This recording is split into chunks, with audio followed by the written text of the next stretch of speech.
Olá, muito bom dia. Sejam muito bem-vindos a este webinar. É um prazer estar aqui convosco.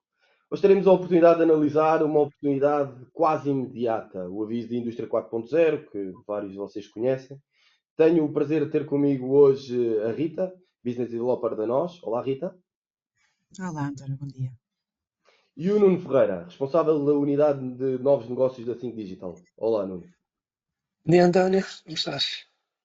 Desde já, agradecer-vos por terem aceito o convite e terem aceito este desafio de explicarmos este aviso que, do meu entender, é de extrema importância no âmbito daquilo que é a adoção de novas tecnologias, mas já iremos ver isso.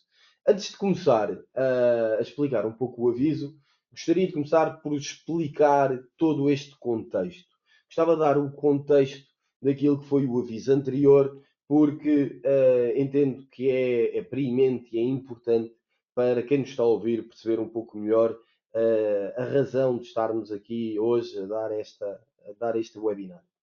O aviso anterior do Indústria 4.0, enquadrada na componente 16 do PRR, esteve aberto entre 5 de dezembro e 20 de dezembro de 2023.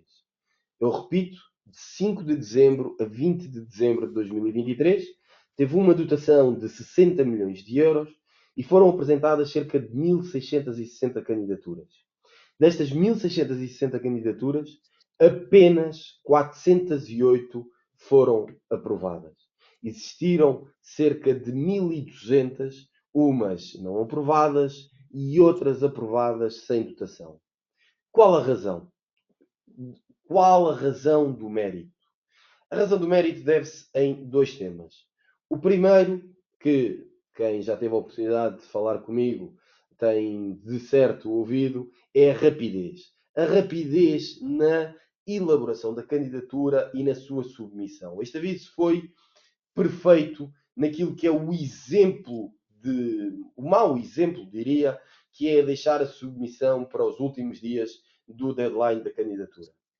E a segunda razão é a qualidade da candidatura, ou seja, não submeter nada que não esteja devidamente justificado com o aviso, que não esteja devidamente enquadrado naquilo que é este pressuposto do aviso da indústria 4.0. E pegando e aproveitando esta mesma deixa, relativamente ao enquadramento do aviso, deixem-me dar-vos as áreas que são elegíveis dentro deste mesmo aviso e que depois, naturalmente, tanto a Rita como o Nuno irão falar e tentar fazer este match entre aquilo que são estes palavrões do aviso à realidade tecnológica. O aviso do Indústria 4.0 permite o enquadramento em vários pontos, eu vou indicar-vos alguns, como por exemplo, transição digital dos processos operacionais no âmbito daquilo que é o sistema de produção, gestão e planeamento logístico para digitalizar tudo isto. Soluções de armazenamento e gestão de tratamento de dados para conseguir ter mais intelligence, ter mais inteligência no âmbito daquilo que é a gestão do processo produtivo. Soluções de inteligência artificial relativamente ao processo de produção, para, seja na engenharia preditiva, seja naquilo que é ter ciclos diferentes de produção para com isto aumentar a produtividade das nossas empresas. Representações digitais no âmbito daquilo que é a simulação, a modelização industrial, tem-se falado muito nos digital twins, e com isto conseguir ter aqui um pouco mais de inteligência no âmbito produtivo. O processo e o fabrico aditivo é também algo que é possível incluir neste aviso. A parte da robótica é algo que também se consegue enquadrar. Toda a parte de sensorização e eletrónica avançada que se consegue colocar no processo produtivo. Todos estes processos, e mais alguns que naturalmente depois a Rita e o Nuno irão falar, são enquadráveis no aviso e é este o espírito que se quer dentro daquilo que são as candidaturas que vierem a ser submetidas no âmbito do aviso que irá abrir. E como é que, qual a taxa de apoio, como é que isto se financia, como é que isto se traduz? Pois bem, as taxas de financiamento são 55 pontos percentuais base, ou seja, temos aqui uns 55% de apoio base com majorações. Majorações em 10 pontos percentuais para médias empresas e 20 pontos percentuais para pequenas empresas. O que é que isto significa? Que quem nos estiver a ouvir, se tiver uma pequena empresa, portanto, tem 75 pontos percentuais, uma taxa de financiamento de 75%. Ainda se tiver nas seguintes regiões, Norte, Centro, Alentejo, Açores e Madeira, então ainda pode ter mais 10 pontos percentuais e pode, em vez dos 75 que dei de exemplo de há pouco, chegar aos 85%, o que é extremamente generoso, certamente concordarão comigo. Este aviso tem um senão, porque está limitado aos auxílios de minimis, que na altura do aviso anterior era de 200 mil euros e ao dia de hoje são 300 mil euros e esperemos que este mesmo aviso já venha com esta mesma atualização. A nível de despesas elegíveis, que me podem questionar e eu adianto-me desde já, as despesas elegíveis são máquinas, equipamentos, portanto, tudo aquilo que forem ativos fixos tangíveis e também ativos fixos intangíveis, como softwares que estiverem relacionados com tudo aquilo que referi anteriormente.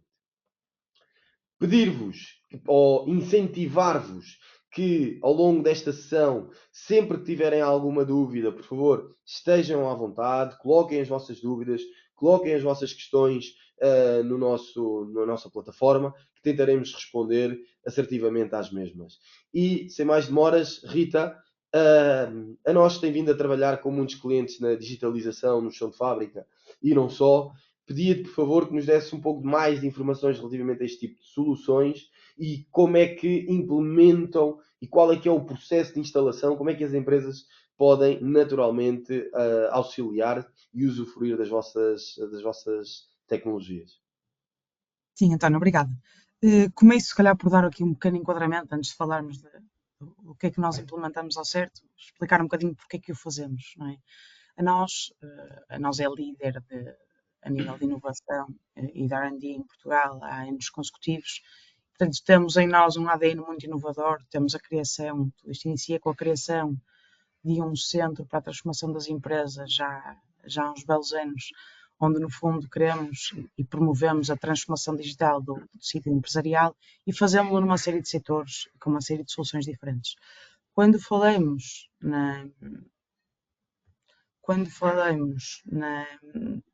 na indústria em específico, não é? Isto não é por acaso que acontece também pelo 5G.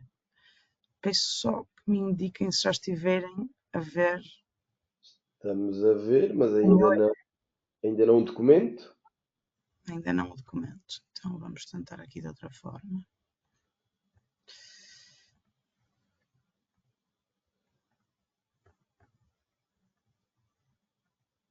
E agora? Agora sim. Sim, perfeito. Portanto, especificava eu o porquê da indústria como um setor que faz sentido é nós trabalhar. Tudo isto vem do impacto do 5G. Não é? Portanto, o 5G, tendo um potencial enorme a nível de tudo que é transformação digital, com a capacidade das latências, a segurança da rede, a rapidez de resposta e a capacidade de termos maiores densidades de equipamentos e tudo mais, o que naturalmente liga a tudo que é componente IoT e de sensorização que existe inerente à transformação digital de qualquer setor, está estudado que o seu grande impacto é no setor industrial. Setor este que tem umas particularidades a nível de ambiente que tornam difícil a conectividade e, portanto, tudo o que está associado ao conceito de indústria 4.0 e esta geração de rede permite, então, nós atravessarmos e ultrapassarmos um bocadinho o que são estas principais dificuldades. Nós, estrategicamente, fez sentido atacarmos então o setor industrial e ajudarmos o setor industrial no que é o seu processo de transformação digital, tendo nós um papel muito bem desenhado a nível de engenharia, portanto, trabalharmos em conjunto com parceiros e com empresas no que é a consolidação e desenvolvimento das suas tecnologias, no sentido de serem capazes de tirar partido tanto da tecnologia 5G como de trazer maior valor agregado para clientes, tanto a nível do que é o desenvolvimento de hardware, como que é estas camadas de conectividade que permitem que isto funcione, agregada a tudo o que são as nossas valências também de serviços cloud, e depois aplicamos também a todos os projetos em conjunto com os clientes, o que são as valências de gestão de projeto e de gestão de serviço, portanto, garantirmos que temos uma entrega bem definida, bem estruturada, bem organizada e bem acompanhada, e a partir do momento em que temos projetos entregues, que fazemos todo o acompanhamento do cliente durante os timings contratuais para garantir que as soluções estão a funcionar, que estamos a tirar o maior partido e que estamos a desenvolver à medida das necessidades. Aliado também a uma camada de consultoria interna que nos permite uma visibilidade e imputarmos a nossa visão e as nossas capacidades também de desenvolvimento de negócio aos clientes dentro de portas e vermos a transformação como um processo holístico e não um processo sniper de determinados temas. E, portanto, agora, começando a responder um bocadinho mais a fundo à questão, o que é que nós fazemos? Okay? Nós focamos maioritariamente na digitalização de chão de fábrica, como disseste, António. Dentro deste tópico, dentro deste pilar, no fundo, posicionamos a nossa oferta como um sistema MES, um Manufacturing Execution System, que, no fundo, são softwares focados na gestão eficiente e sustentável do chão de fábrica das organizações. Os sistemas MES existem há muito tempo. Qualquer pessoa que me esteja aqui a ouvir pensará, Rita, isto não é novidade nenhuma, e é um facto. São sistemas que existem há décadas. A verdade é que a grande maioria das empresas industriais em Portugal são pequenas e médias empresas que não têm nem a dimensão, nem a complexidade, nem a capacidade de adquirir sistemas desta tipologia como eles tradicionalmente estão pensados. São sistemas muito completos, que estão pensados para fazerem a gestão total do chão de fábrica, desde a recepção de matérias-primas até à expedição, com todas as complexidades que temos pelo meio, e muitas das empresas não têm esta dimensão, não têm capacidade de investimento neste sentido. Okay? Mesmo as empresas que têm, encontram muitas barreiras à implementação desses tipos de sistemas, porque temos parques de máquinas que não foram pensados nem projetados para a conectividade e para serem ligados a um sistema, porque temos parques de máquinas que são altamente heterogéneos. Portanto, temos diferentes máquinas, diferentes tipologias, com diferentes graus de digitalização, com PLCs e autómatos e fontes de dados que muitas vezes estão barradas ao próprio cliente e que, para serem inseridos, exigem o pagamento de uma licença e a disponibilização dos dados em softwares próprios. Portanto, depois como é que eu pego nestes dados todos de fontes completamente diferentes que me estão a ser dados de formatos completamente diferentes e os consigo conciliar numa única plataforma que de facto me permita olhar para dados, interpretar dados, tomar decisões com base em dados e gerir a minha organização de forma mais eficiente. E mesmo quando tenho tudo isto já disponível, temos tudo o que são os temas de infraestrutura, não é? Portanto, passagem de cabo, de cabelagem para conectar o sistema e tudo o que são os temas de integração com sistemas já existentes, não é? Integrar isto com os meus ERPs, integrar isto com sistemas de manutenção, de qualidade, o que quer que sejam sistemas relevantes que eu quero integrar no sistema para ler informação e para passar informação, não é? Portanto, muitas vezes temos também muitos temas com esta integração e, portanto, a inovação não está no produto em si que é oferecido, no Manufacturing Execution System. A inovação que é típica da nós está na forma como nós oferecemos isto e como nós disponibilizamos isto ao mercado. Okay? Em primeiro lugar, temos estruturas modulares, temos um sistema que é quase como se fosse um puzzle e que os clientes permitimos aos clientes escolher quais são as peças que fazem sentido e que agregam valor, sejam elas singulares ou sejam elas montadas ao longo do tempo, mas permitimos que este sistema tanto seja aplicável a pequenas empresas que têm uma necessidade específica, por exemplo, monitorizar os consumos energéticos, ou monitorizar a minha eficiência operacional, ou ter um sistema de gestão da manutenção. E, portanto, eu consigo customizar a complexidade e as funcionalidades que vou ter na minha solução final, mas consigo também, ao longo do tempo, ir rapidamente abrindo o leque que estou a incorporar na solução e acrescentando soluções e acrescentando módulos de forma muito simples e, portanto, vou potenciando a dimensão e as funcionalidades da organização. Isto permite-me que o sistema cresça à medida que a empresa cresce também. Portanto, não é estático. Isto permite-me também ter implementações faseadas e, portanto, eu não tenho que correr, eu como cliente e eu como organização industrial, não tenho que firmar um desenho inicial de funcionalidades e de scope que quer que sejam incluídos numa determinada solução, ter um investimento brutal inicial e um risco brutal inicial associado à sua implementação e depois tenho 40 mil fogos para apagar ao longo do tempo, em vez de estar focado num único tema, garantir que ele está bem e depois fazer o deployment para outras coisas. E portanto, nós conseguimos que esta implementação seja faseada, tanto a nível de máquinas como a nível de funcionalidades. Temos também o tema da conectividade, não é? Que muitas vezes é o tema crítico, que é ok, eu já tenho o meu âmbito definido, eu sei quais é que são as funcionalidades que eu quero, mas agora como é que eu vou ligar as minhas máquinas? Como é que eu vou ligar a minha fábrica a este sistema que eu quero vir a ter? Não é? Tudo isto é feito através de gateways que funcionam em cima de redes móveis, portanto, gateways 5G, através de um cartão machine-to-machine, e, portanto, nós conseguimos a aquisição de dados e a passagem de dados sem necessitarmos toda esta preparação e passagem de quilómetros e quilómetros de cabo, trabalhos em altura, do tempo, do dinheiro e das validações que isto implica. O que é que isto significa também? Que, mais uma vez, não só as funcionalidades são modulares e podem ser implementadas de forma faseada, mas o próprio de ligar o chão de fábrica também é faseado, porque eu posso colocar uma gateway numa máquina, validar o conceito, numa prova de conceito, a partir do momento em que tenho validado a minha solução final, posso ir colocando gateways nas restantes máquinas e elas vão ficando online. Portanto, ao longo do tempo, eu não tenho que ter um desenho final da solução firmado e proceder a esta instalação de forma one-shot, mas consigo fazê-lo de forma faseada. E temos a integração com todos os sistemas que é feita por API Web Services, portanto, permite aqui a criação do conector, o que permite que mais tarde, se eu quiser trocar o ERP, é tirar um, colocar o outro, isto torna a coisa mais simples.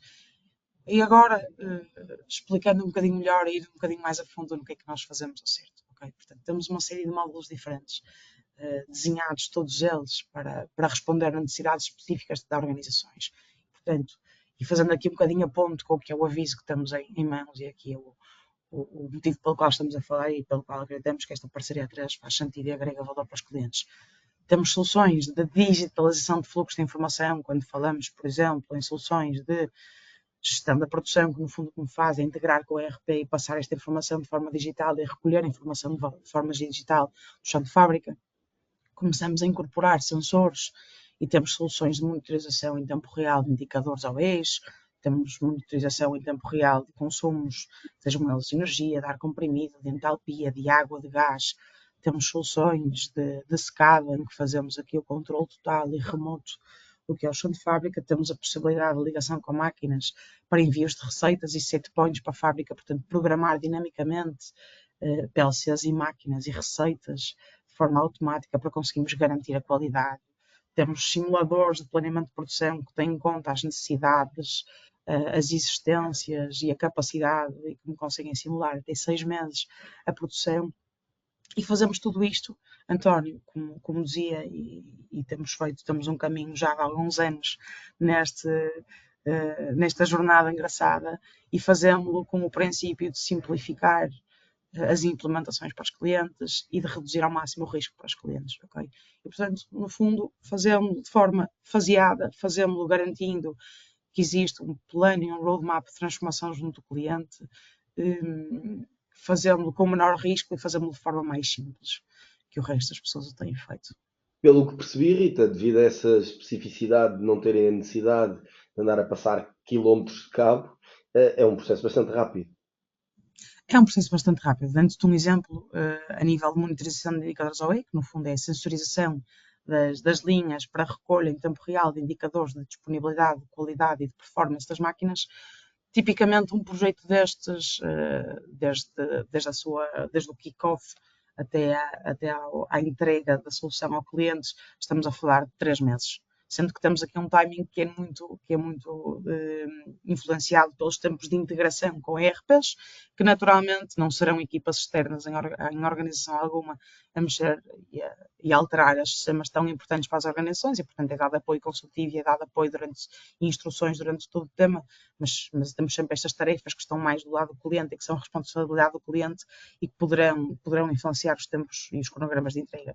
Mas correndo tudo bem e havendo agilidade dos dois lados, estamos a falar em 3 meses, temos o chão de fábrica sensorizado e temos acesso a estes indicadores em tempo real, conseguindo identificar as causas de raiz de ineficiências. Portanto, em 3 meses eu tenho a capacidade de começar a atacar a minha organização com ferramentas de melhoria contínua e começar aqui a ter impactos grandes no que é o OE, e para quem não sabe, o OE está intimamente ligado com o EBITDA de uma organização. Portanto, eu sou o meu OE, eu sou o meu EBITDA. Portanto, em 3 meses conseguimos aqui grandes coisas com impactos brutais para as organizações, sim. Muito bem, obrigadíssimo, Rita. Entretanto, a Ana colocou aqui uma questão que eu vou tomar a liberdade de responder antes de fazer a questão ao Nuno. A Ana pergunta: bom dia, muito obrigado pela vossa iniciativa. Qual é o montante a financiar por projeto e quando irá abrir o aviso. Ana, muito obrigado pela sua questão. Relativamente ao montante a financiar por projeto, ele pode ter uma taxa base de 55%, até uma taxa máxima, se somarmos todas as majorações, de 85%, e o máximo a financiar por aviso, se tomarmos em linha de conta aquilo que foi o aviso anterior, está limitado aos auxílios de mínimos, que neste momento são 300 mil euros. Ou seja, se eventualmente pegarmos na taxa base dos 55%, se tiver aqui um investimento e se tiver os mínimos todos libertos, se tiver um investimento de 300 mil euros, irá receber algo como 160 mil euros a fundo perdido. Está bem? Espero ter conseguido responder à sua questão e incentivo todos os que nos estão a ouvir por favor, sintam-se à vontade de direcionar as vossas questões, seja para mim, para a Rita ou para o Nuno. E Nuno, agora, aproveitando a deixa da Rita, questionava-te: a digitalização e a automação são apontados como soluções para aumentar a eficiência e competitividade. A Rita, inclusive, até fez este paralelismo com o EBITDA. A minha questão é: que principais dificuldades é que tens identificado nas empresas na implementação destes processos, tendo em conta que é uma coisa rápida, 3 meses, que está linkada naturalmente ao EBITDA e, portanto, todos os que nos estão a ouvir têm interesse relativamente a esse tema, mas ainda assim sentimos algumas dificuldades. Certo, efetivamente, todas as organizações, cada uma é como cada qual, e por isso tem os seus pormenores, as suas características, têm que ser, obviamente, avaliadas e estruturadas. De qualquer maneira, como a Rita disse, e é verdade, primeiro, nós não fazemos isto há pouco tempo, né? A Think Digital, de forma autónoma, já trabalha este setor pelo menos praticamente há 18 anos e conjuntamente com nós há 10, por isso não fazemos isto há pouco. Fazemos há muito tempo, temos equipas multidisciplinares e polivalentes, por isso que vão desde os primeiros assessments de avaliação àquilo que é o projeto e o que é que se pretende fazer, e depois até às equipas de chão de fábrica que vão fazer montagem de equipamentos, até à parte de software, comunicações, cibersegurança. Isso permite, obviamente, ir reduzindo tudo aquilo que são riscos e dificuldades para fazer com que os projetos decorram com maior agilidade e velocidade. Ainda assim, obviamente, há sempre desafios dentro das organizações. E é aí que essas equipas multidisciplinares permitem, efetivamente, atacar os problemas resolvendo, retirando barreiras, não é? Porque muitas vezes algumas das dificuldades que as empresas, e até alguns insucessos, nós por vezes cruzamos com algumas empresas que já tentaram montar sistemas médios e aquilo não correu propriamente muito bem, às vezes até deixaram ali algumas feridas dentro da organização que depois dificultam o nosso trabalho, e grande parte da minha leitura que são essas dificuldades tem muitas vezes a ver com falta de preparação e de experiência. E depois também, efetivamente, sendo um tema que se tem vindo a tornar relevante, há cada vez mais organizações, como nós, a tentar implementar sistemas MES. E os sistemas são, em certa medida, complexos, não é? Mesmo que a gente os faça em 3 meses, temos tudo muito bem estruturado, mas eles não deixam de ser complexos. E muitas vezes, se eles não forem muito bem estruturados, uma coisa que se calhar nós podemos conseguir entregar em 3, 4 meses, outras organizações tiveram dificuldades maiores, às vezes passam-se 2 anos e não conseguiram fazer.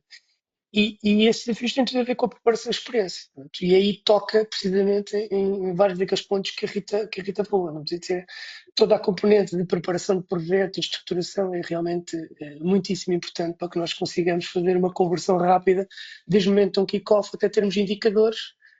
E depois, isto também é uma coisa muito interessante, né? Porque grande parte destes projetos depois acabam muitas vezes por só começar a ter custos para o nosso cliente no momento em que nós fazemos o startup da solução. De a Rita, nós puxamos muito risco para nós, não é? Retiramos barreiras, também porque acreditamos muito que conseguimos fazer estas coisas e que vai tudo correr bem. E quando o cliente começa a ter qualquer tipo de custo, na verdade já está a ter mais valias com a solução, não é? Já está, no fundo, a tirar proveito. Por isso, na prática, o ROI é praticamente um processo, digamos, não diria imediato, mas muitíssimo alinhado com aquilo que é a expectativa entre o investimento e o retorno. Muito bem. Obrigadíssimo, Nuno. Rita, o Nuno falava destas, apesar de ser um processo, como falámos, de 3 meses, que adivinha muito daquilo que era a experiência. Eu ia-te perguntar se tens alguns exemplos que possas partilhar connosco, sobretudo para quem nos está a ouvir, conseguir fazer este match com a sua realidade e como é que vocês podem melhorar efetivamente aquilo que é a sua realidade ao dia de hoje nas várias indústrias que estão aqui hoje connosco. Posso, claro que sim, claro que sim. Posso partilhar alguns exemplos. Olha, dou-te um exemplo. Um de vários clientes que temos na indústria farmacêutica iniciou um projeto exatamente com a necessidade, tinham como grande prioridade o controlo de grandezas, como a energia elétrica, a água e o gás que gastavam durante a produção. Após a implementação desse primeiro módulo, evoluíram a solução para um sistema integrado, tanto de monitorização e eficiência em chão de fábrica, não é? Portanto, estamos a falar aqui de indicadores OE nas linhas Gargalo, nos processos Gargalo, em boa verdade, e uma solução de planeamento avançado da produção. A data de hoje já estamos também com outras implementações, mas assim a nível do que está implementado e fechada a data, posso já esta nota. Esta solução o que é que permitiu? Tanto, por primeiro lado, permite o custeio analítico da produção, portanto, eu ter maior controle sobre os meus custos, tanto depois perceber e conseguir detectar quaisquer desvios ou ocorrências que possam existir a nível de consumos, como incorporar todos estes dados de forma fiável no que é o meu processo de custeio e, portanto, garantir que tenho as minhas margens e os meus valores, os meus custos para o cliente, os meus preços de venda ajustados ao que é a realidade do meu processo. Permitiu também a identificação de uma série de ineficiências e o ataque a estas ineficiências na produção, no sentido de atingirmos a melhoria contínua. Portanto, através daqui, os clientes conseguiram um aumento de 10 pontos percentuais no OE da organização, o que é uma brutalidade para quem está a par. O processo de planeamento permitiu-lhes também aqui normalizar e acelerar muito o processo de planeamento e garantir que tem em conta todas estas restrições, o que é que este género de soluções permite e permite adaptá-las ao cliente. Vamos imaginar que amanhã eu tinha planeado chegar uma encomenda de uma matéria-prima qualquer necessária para a minha produção e não chega. Não é? Em vez de eu ter alguém que está atrás disso e andar atrás disso e a validar que consegue identificar isso em tempo útil para conseguir integrar no plano e refazer todo o plano, o próprio sistema identifica-me isto e dá-me uma sugestão de novo plano. Não é? Portanto, eu consigo tornar isto de forma muito mais simples e garantir que não há problemas. Falava do setor farmacêutico, poderemos falar também no setor alimentar, neste caso no setor de bebidas. Temos um projeto também muito grande implementado numa fábrica de bebidas, em que iniciámos exatamente com esta metodologia de prova de conceito e, portanto, sensorizámos uma linha para efeitos de monitorização da eficiência operacional, portanto, mais uma vez do OE. Isto permite o quê? Primeiro, permite a digitalização de todos os fluxos de informação. Portanto, houve uma redução brutal no que é, houve a eliminação total do que é o tempo de registros em chão de fábrica, eles passavam cerca de 70 horas a fazer registros em fábrica, reduzir brutalmente o tempo despendido em validação e interpretação de dados, portanto 15 horas também que foram ao ar, conseguiram também, mais uma vez, através da identificação clara e fiável do que são as causas de ineficiência, aumentar 10 pontos percentuais o OE da fábrica e reduzir o desperdício de matéria-prima em cerca de 15%. Portanto, a data de hoje dizia que iniciámos com uma prova de conceito, a partir do momento em que ela foi validada, fizemos o deployment da solução para as restantes linhas. À data de hoje já estamos a trabalhar com eles para sensorizar uma segunda fábrica. E deixo um terceiro exemplo, portanto, também no setor alimentar já estamos a trabalhar e a pensar e a discutir outros módulos e outras funcionalidades, mas deixo-vos também um exemplo, porque acho que é relevante no setor papeleiro, de casos em que temos uma ação que é muito focada em uma necessidade específica do cliente. Portanto, tínhamos aqui o caso em que o cliente tinha faturas energéticas muito grandes, muito elevadas e queria conseguir otimizar aqui os consumos através da implementação de uma solução de controle de consumos energéticos. Portanto, conseguiram aqui detectar falhas, otimizar a produção de acordo com o que são os timings e os tarifários que têm da produção, conseguiram fazer testes com os equipamentos e perceber quais é que são os parâmetros da operação que permitem a redução da fatura e com isto conseguiram atingir uma redução de 10% na fatura energética, que também é muito relevante e muito importante e impactante para as organizações. Rita, tenho aqui uma pergunta do Nuno direcionada para ti, não é o nosso Nuno, é o outro Nuno, a dizer: bom dia, qual o valor médio de incremento do OE? Como? eu presumo que qual é o valor médio do aumento do OEE? Há pouco deve ter, como Ok. deste o Com a exemplo, implementação deste tipo de deve soluções, ter por isso. imagino. Nuno, portanto, respondendo aqui à sua pergunta, é sempre difícil de estimarmos. E porquê? Estas soluções, na sua gênese, a implementação deste tipo de soluções, focando numa solução de monitorização da OEs, não é a própria da solução que vai trazer ganhos para a organização, não é? Portanto, não é pela implementação da solução que eu vou deixar de ter ineficiências, ou que a minha linha se vai tornar mais produtiva. O que a implementação deste tipo de soluções permite é que, de facto, eu consigo ter acesso a dados em tempo real, eu consigo ter acesso a dados altamente fiáveis, eu consigo contabilizar paragens, saber quanto tempo é que parei ao segundo, quanto consigo discutir o OE à décima da unidade, consigo saber exatamente, de forma muito, muito fiável, o que é que está a impactar a minha produção. O que é que está a impactar a minha disponibilidade, o que é que está a impactar a minha performance e de que forma é que a minha qualidade está a ser impactada. Depois, depende naturalmente da própria organização a forma como utiliza esses dados. Tipicamente, e a nível de benchmark, o que acontece com este tipo de implementações, ao final de um ano, caso tenhamos uma organização que efetivamente tem uma cultura de melhoria contínua e, portanto, vai olhar para estes dados, interpretar estes dados e vai atacar estas causas raiz de ineficiências que vai encontrando, o que temos é que ao final de um ano conseguimos um aumento de 6 pontos percentuais no OI. Naturalmente, isto está sempre dependente da organização, não é? Portanto, um cliente, eu posso implementar isto numa organização que me deixa aquilo a correr e que não olha para aquilo a toda a hora, mas depois que vê, percebe que a maior causa de impacto no AOE são os setups. Mas depois, se não vai trabalhar o processo de setup para tentar otimizá-lo e encurtá-lo, isto não vai ter impacto no AOE. Não é? Percebe que o maior problema são as avarias, são as paragens não planeadas, mas depois, se não trabalha em conjunto com a manutenção e com os equipamentos, no sentido de resolver este problema, não vamos ter um impacto. Se por outro lado temos uma organização que vê o meu maior problema são setups, ok, então agora vou fazer semetes, agora vou tentar otimizar os meus processos de setup, vou tentar reduzir ao máximo, vou tentar preparar de antemão o possível e fazer com que a paragem de máquina seja só para as operações críticas em máquina que exigem a máquina parada, aqui vamos ter naturalmente um impacto no AE. Se depois percebem que o maior problema são as paragens não planeadas e trabalham em conjunto com a manutenção para reabilitar os equipamentos, praticar manutenção preditiva, consolidar os planos de manutenção preventiva, não é? Aqui vamos ter impactos reais e mensuráveis no OE, não é? Mas por norma o que temos como benchmark é que ao final de um ano 6 pontos percentuais no OE. Rita, e agora uma pergunta minha. Até porque tens um contacto muito grande com as empresas e sentes que as empresas têm essa maturidade no análise e tratamento de dados e o seu devido seguimento, ou de algum modo poderíamos, e estou a falar de uma forma generalizada, porque temos casos muito, muito bons, fantásticos, e temos naturalmente casos menos bons, mas como é que tu dirias, se desses uma nota, qual é que era a escala de maturidade das nossas empresas ao dia de hoje? Temos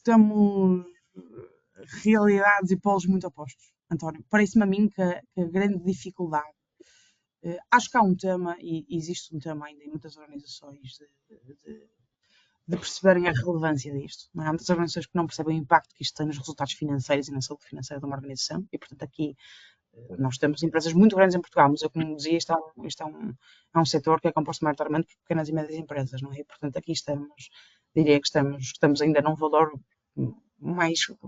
mais curto do que eu gostaria, a nível de maturidade, mais baixo do que eu gostaria, acharia bom para o nosso país.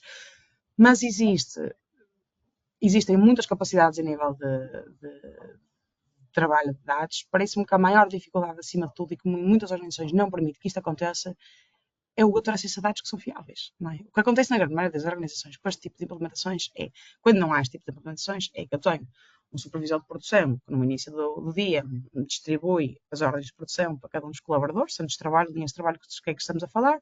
Temos operários que durante o dia passam o tempo a registar, olha, esta hora eu iniciei, agora parei às 55, depois agora voltei às 12, tudo isto. Tem alguém que no final do dia recolhe estas folhas todas.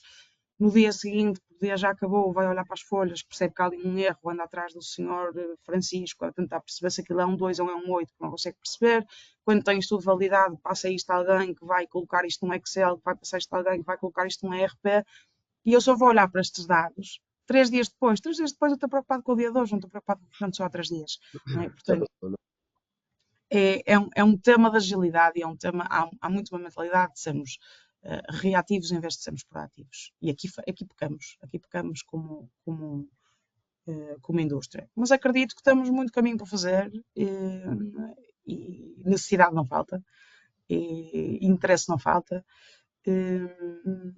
E, portanto, é fazer. Acredito que cada vez mais estamos orientados para isso, mas ainda estamos bastante abaixo do que seria o nível ótimo, digamos. Obrigado, Rita. Entretanto, o Ricardo fez uma questão, acredito que seja direcionada para mim. A questão do Ricardo é: bom dia, tendo um projeto já ao abrigo do PRR com taxa de auxílio de mínimos de 150 mil euros, mas com o fecho do projeto agora em março de 2025, verificamos que o incentivo será apenas de 140 mil euros. Para este novo projeto PRR Indústria 4.0, devemos ter em conta os 300 menos os 140 igual a 160 ao auxílio de mínimos inicial do projeto. O auxílio de minimis é avaliado todos os anos portanto, Ricardo, a resposta à sua pergunta deverá ser feita nas seguintes etapas. Deverá enviar um e-mail para minimis.minimisadc.pt, que está na página da Agência de Desenvolvimento e Coesão, e eles, ao momento, dizem qual é que é o minimis que tem consumido ou não.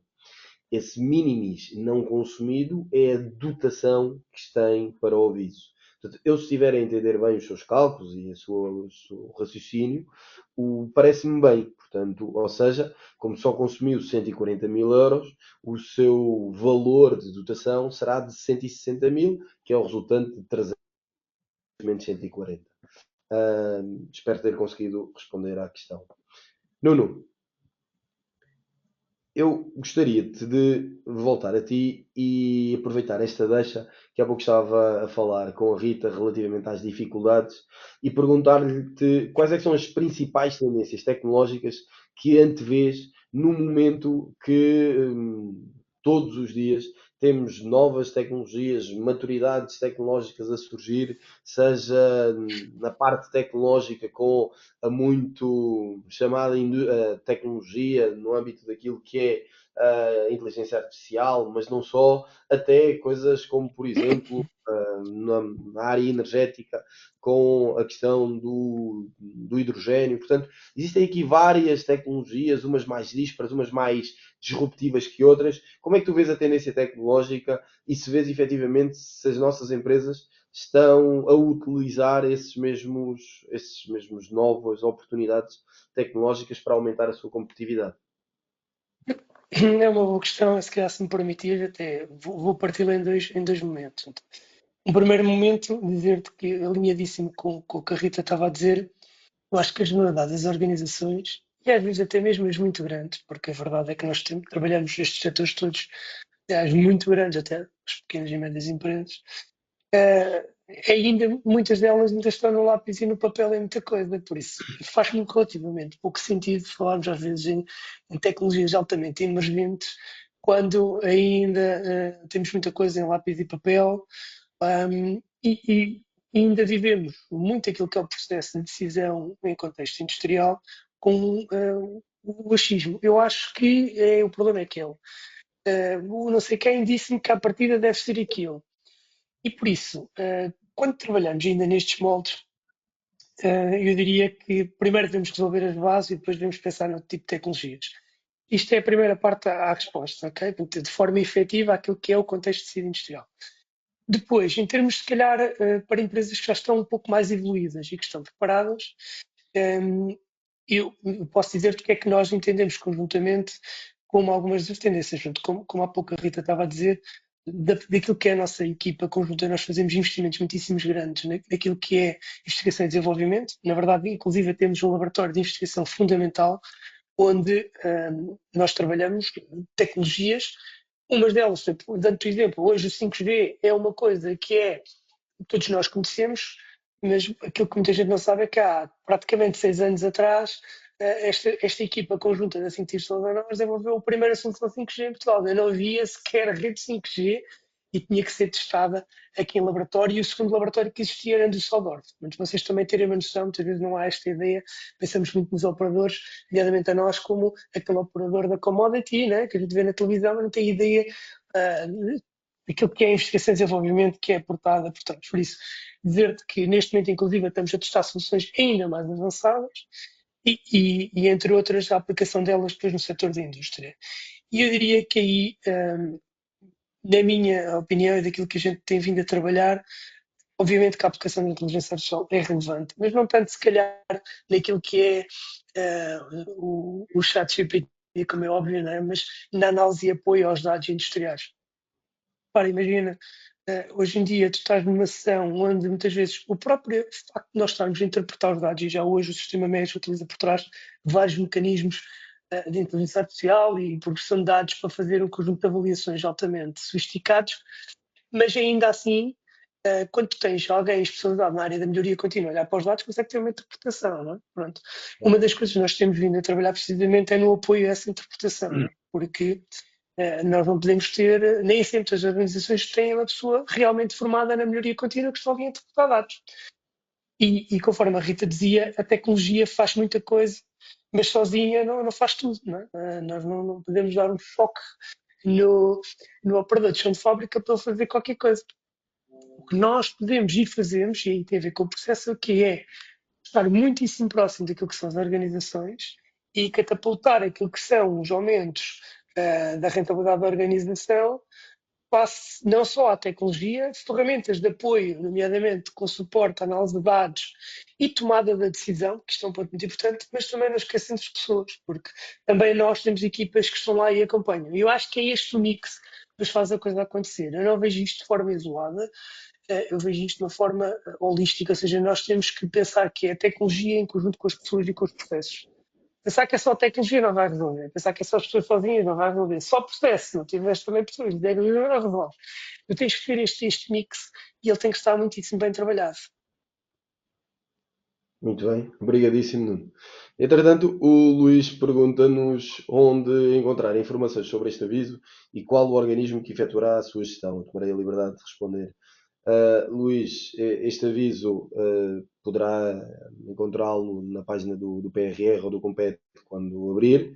Nós, naturalmente, também tomaremos a liberdade de informar, e o organismo que efetuará a sua avaliação, a sua gestão, será o IAPMEI, está bem? Isto se for naturalmente nos moldes e termos que entendemos que vai ser de acordo com aquilo que foi o aviso anterior. Eu recordo às mais de 100 pessoas que nos estão a ouvir que este aviso ainda não abriu, e por isso esta questão da rapidez e esta questão da qualidade do projeto é crítica, é um fator crítico de sucesso.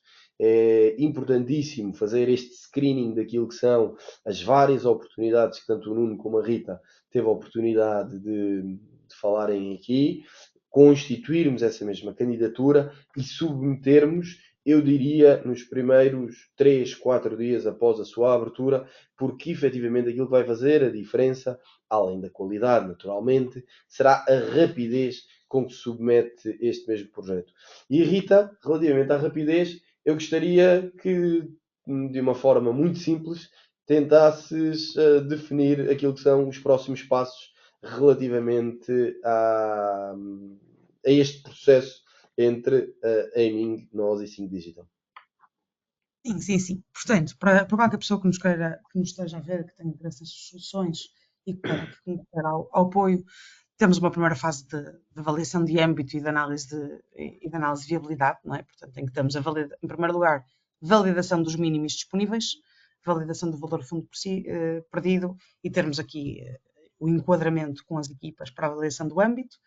Temos depois, naturalmente, o que é a análise de requisitos e desenho da solução para contemplarmos a proposta financeira, a submissão da candidatura aqui com o apoio da Aiming via Balcão 2020 e depois todo o acompanhamento do processo.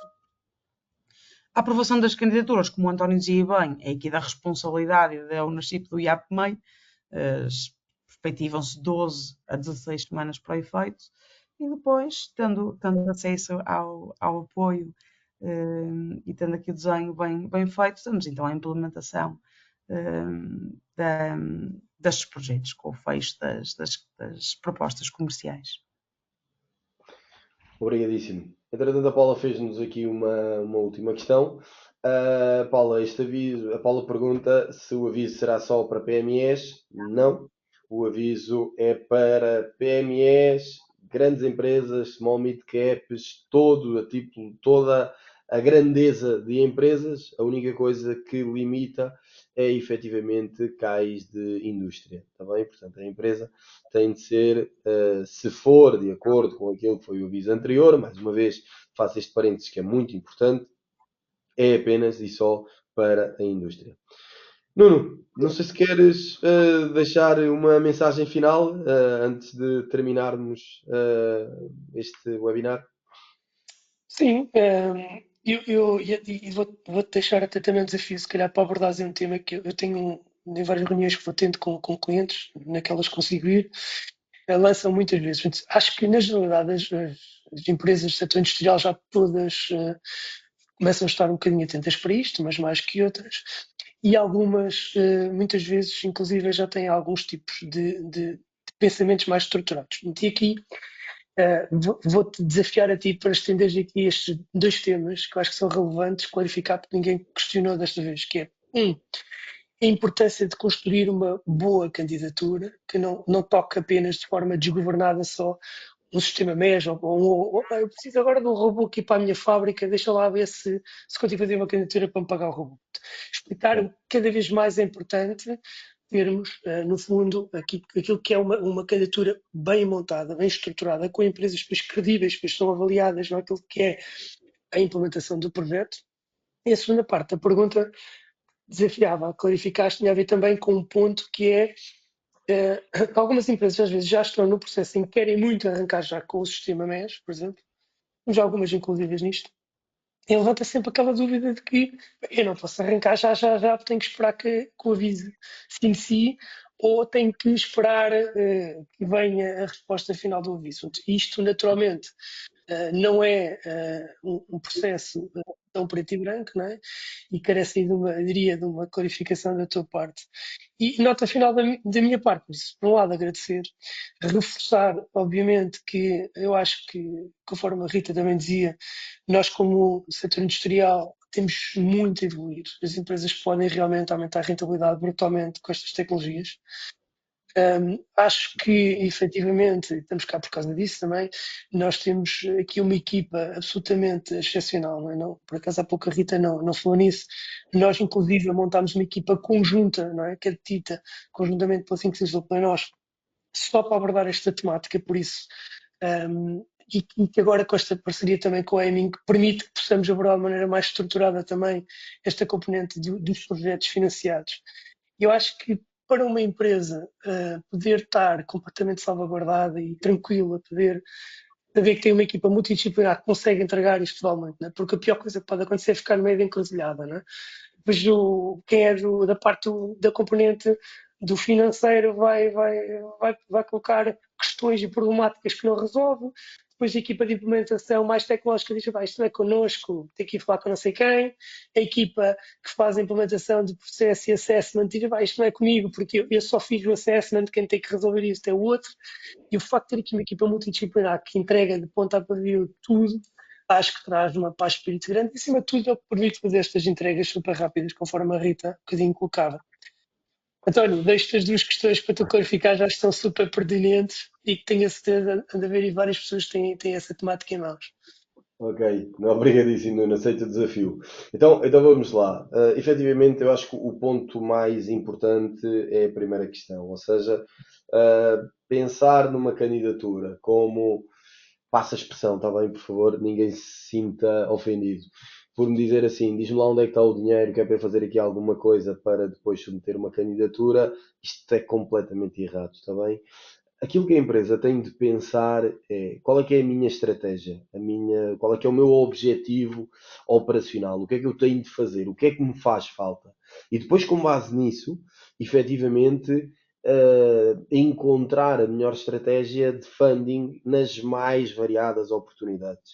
Ou seja, não significa, este aviso da Indústria 4.0 é efetivamente um aviso de indústria, é um aviso que permite às empresas industriais terem aqui uma abertura muito grande no âmbito daquilo que é a sua estratégia de aproximação ao mesmo, mas até pode-se enquadrar melhor, por exemplo, no aviso de descarbonização que está aberto, ou até se pode enquadrar melhor num aviso de qualificação que irá abrir, ou eventualmente na inovação produtiva se tiver investimentos de outra dimensão e com outro relevo. Portanto, aquilo que a empresa tem de pensar sempre é como é que eu vou levar a minha empresa a outro patamar de excelência.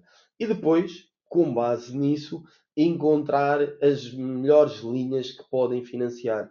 Porque, efetivamente, tal e qual como o Nuno disse, aquilo que faz a diferença é a forma como a candidatura é apresentada. E depois não nos podemos esquecer que é aquilo que eu alerto muitas vezes às empresas que tenho o prazer e a honra de acompanhar. Não é só ter o financiamento aprovado. Depois há sim a parte da execução, a parte do acompanhamento. E, efetivamente, aqui existe todo um sem número de regras, obrigações e compliance que têm de ser respeitadas de acordo com aquilo que foi apresentado e que a empresa tem de ter este cuidado para não alavancar nem em demasia, nem pensar de uma forma muito curta, diria, acho que é a melhor expressão. Portanto, Nuno, sim, as empresas têm de dentro daquilo que for o possível, definir a melhor estratégia de aproximação àquilo que é o espírito do aviso.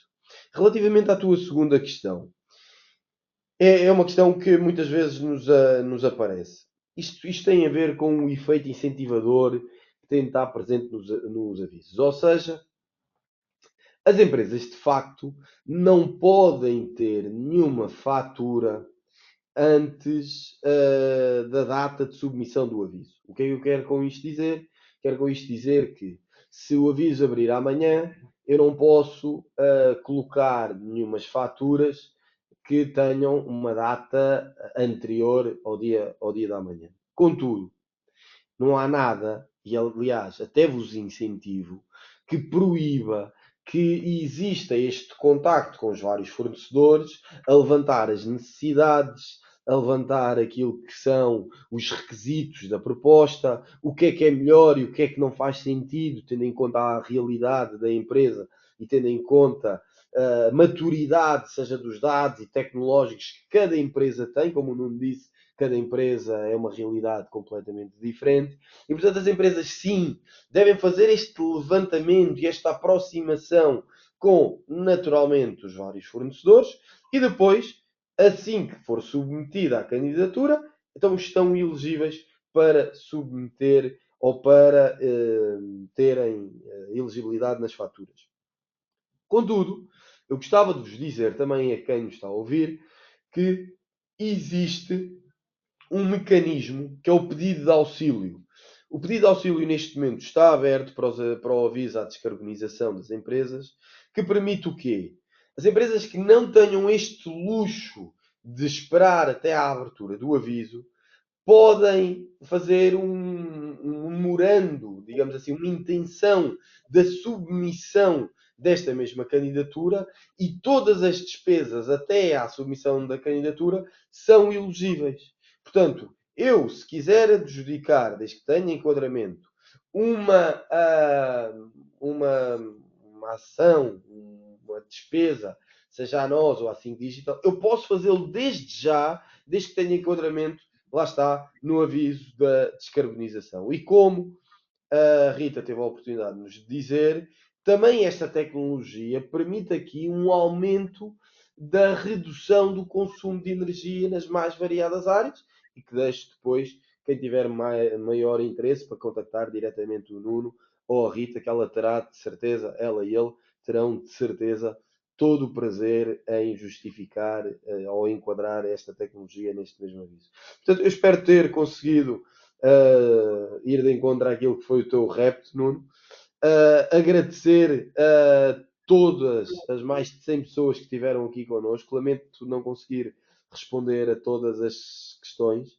Convidar na próxima quarta-feira a estarem presentes no webinar que estamos a organizar no âmbito do REFAI, da sua jurisprudência. O REFAI é também um mecanismo fiscal que permite esta elegibilidade no âmbito destas despesas ou deste investimento, melhor dito, da nós e da Think Digital, e portanto é também mais um instrumento para recuperar e para aumentar o ROI, para aumentar o payback relativamente a este investimento. Portanto, juntem-se a nós na próxima quarta-feira.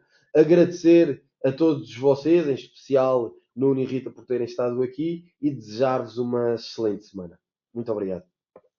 Adeus. Obrigada, Obrigado, António. António.